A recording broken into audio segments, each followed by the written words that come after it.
أعوذ بالله من الشيطان الرجيم ശപിക്കപ്പെട്ട പിശാചിൽ നിന്ന് അല്ലാഹുവോട് ഞാൻ ശരണം തേടുന്നു.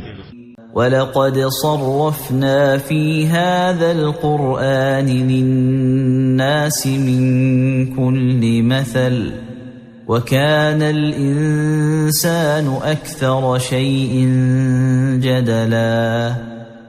തീർച്ചയായും ജനങ്ങൾക്കുവേണ്ടി എല്ലാവിധ ഉപമകളും ഈ ഖുർആനിൽ നാം വിവിധ തരത്തിൽ വിവരിച്ചിരിക്കുന്നു. എന്നാൽ മനുഷ്യൻ അത്യധികം തർക്ക സ്വഭാവമുള്ളവനത്രേ. وما منع الناس أن يؤمنوا إذ جاءهم الهدى ويستغفروا ربهم إلا أن تأتيهم سنة الأولين أو يأتيهم العذاب قبلا.